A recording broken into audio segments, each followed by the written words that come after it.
The following is a dramatic recap of Westworld Season 1, Episode 1. Show opens. Rousing sort of westerny theme music plays over scenes of technologically advanced caulking guns squirting out skinless cowboys, then one of them rides on a plastic zombie horse in a wind tunnel, cut to logo. We are now in a dark room. A female figure is in a chair. This is Dolores Abernathy. She's nude, but it's very tasteful, totally relevant to the plot, so just get those ideas out of your awful little head. Her voice is kind of like Jodie Foster's attempt at a West Virginia accent in Silence of the Lambs. A man is questioning her. Did you ever wonder if you were maybe a robot who had to endure repeated unspeakable horrors at the hands of theme park guests? Nope. Just asking. Spoiler, Dolores was a robot who had to endure repeated unspeakable horrors at the hands of theme park guests. As they talk, we see into the park. This is Westworld, a luxury resort where wealthy patrons come to brutalize robot cowfolk in the picturesque squalor and lack of hygiene of the Old West. A man exits a train into the park. This is Teddy. It's morning in the park, and by golly, if the robot inhabitants, or hosts in corporate parlance, aren't doing their darndest to make things as Old West as all get out. A sheriff is assembling a posse to hunt down fugitive Hector in the desert, a bartender cultivates a luxurious handlebar mustache, and local prostitute Clementine drums up business with her trademark tactic of evaluating the stink levels of potential clients. Did something crawl up in your hair and die, honey? Teddy shoots her down despite a last-minute sales pitch by Madame Maeve and spots Dolores outside loading dry goods onto her family's horse. Dolores drops a can of beans or condensed milk or something, but Teddy's there to grab it. It turns out Teddy and Dolores are old flames and they spend the day hanging out in the barren wilderness because there really wasn't much else to do in those days. And that's my favorite cow. As evening falls, Teddy escorts Dolores back to her family farm, but there's trouble afoot. The farm is under siege by bandits Trevor Phillips and his idiot companion Walter. Trevor murders Dolores' father and disparages the farm's beverage options, but Teddy cuts down the two bandits, and for a moment it looks like everything's going to turn out all right. But you don't get to muscle in on Game of Thrones turf with that kind of attitude, so we're immediately introduced to the man in black. Well, hey, Dolores, you remember me? How about some of the old slappity-slap-slap? As the man in black engages Dolores in small talk and light physical abuse, Teddy takes a stand, but immediately whizzes it right down his leg when it becomes apparent that Teddy, a robot host, is incapable of actually doing physical harm to a human guest. The man in black casually guns Teddy down and drags Dolores off to the nearby barn to enjoy the unspeakable benefits of the park's robot brutalizer's loyalty program. I've been coming here for 30 years. This never gets old. Suddenly, it's a new day. The park's reset button has been pressed, Teddy's back on the train, Dolores is untraumatized, and above it all, park management looks on.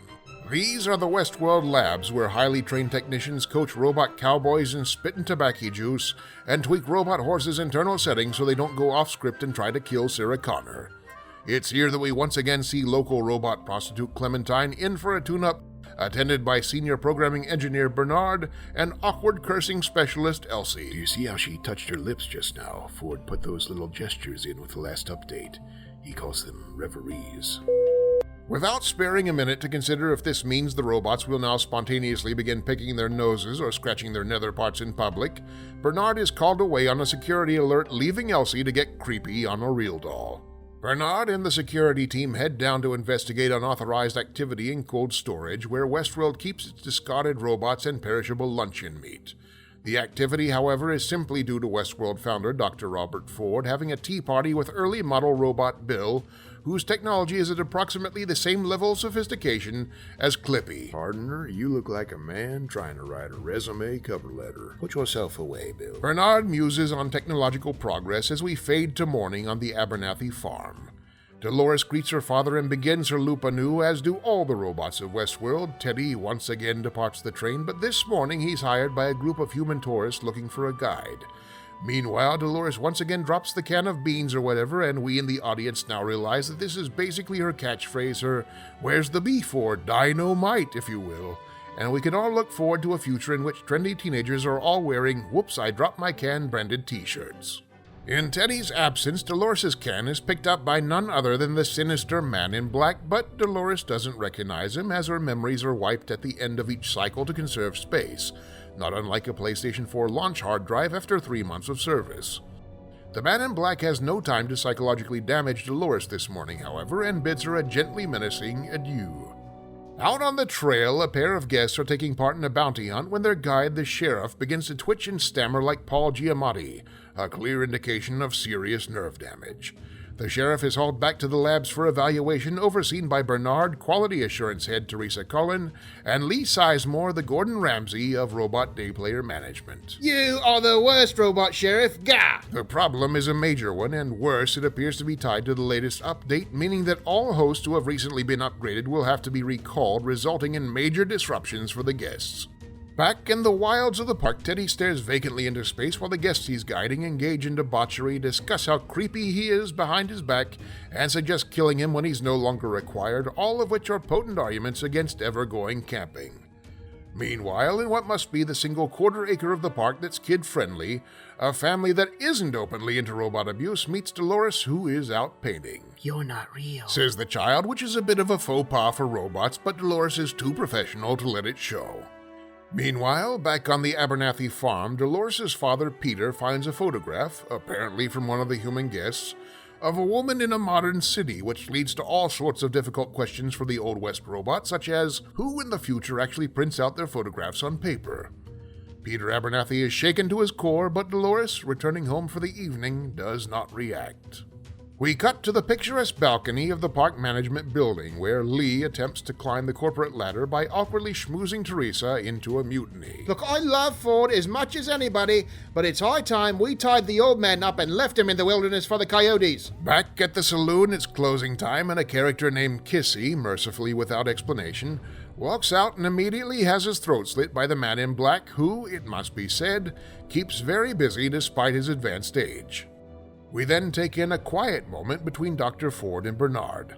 Bernard is reluctant to tell Ford that the problems the robots are experiencing stem from Ford's Reveries code in the last update, but Ford saves him that awkwardness by revealing that he already knows, and both characters ruminate on the role genetic mistakes have played in the evolution of mankind, although Clint Howard is not mentioned explicitly.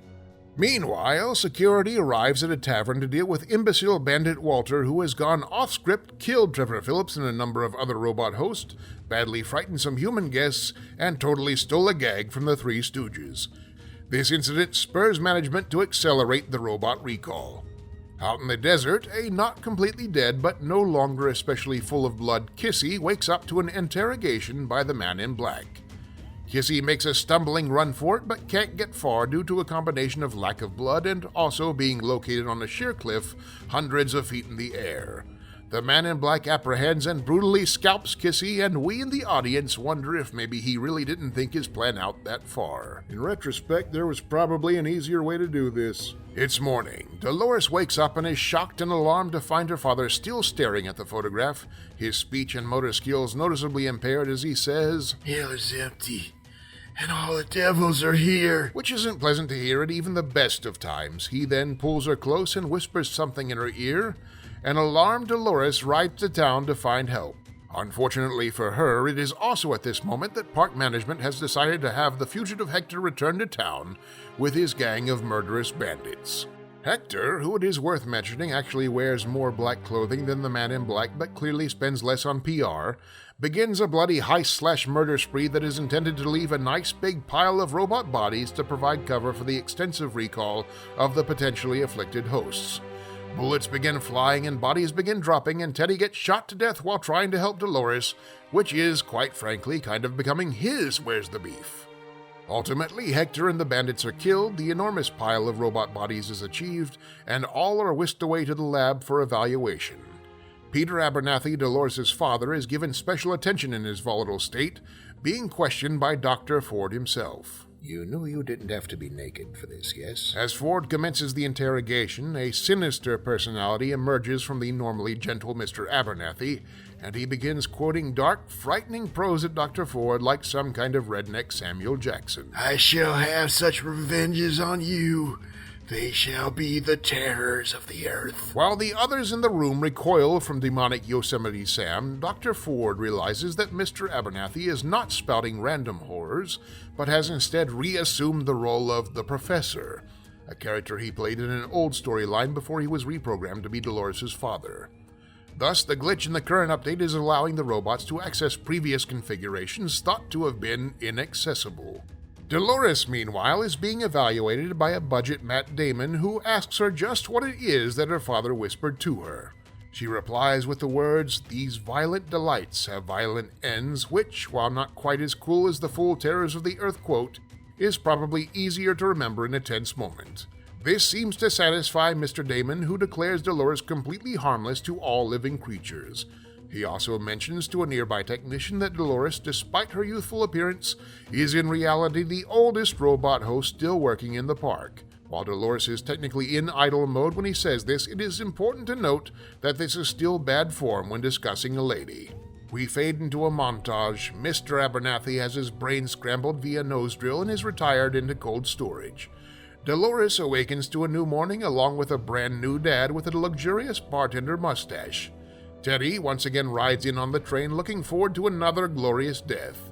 The man in black consults Kissy's crusty, gross scalp, which has a maze printed on it, and in the final shot of the episode, a fly lands on Dolores, who pulls a reverse Norman Bates. Cut to credits.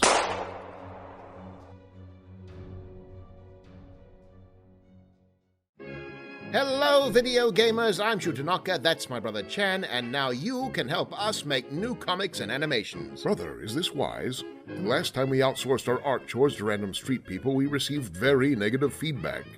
And one fan letter from a Mr. Robert Liefeld. We don't want their artwork, brother, we want their money. Contribute to our Patreon account, where you'll find access to an absolute embarrassment of backer-exclusive rewards. Click the link below and help bring more of us to a screen near you.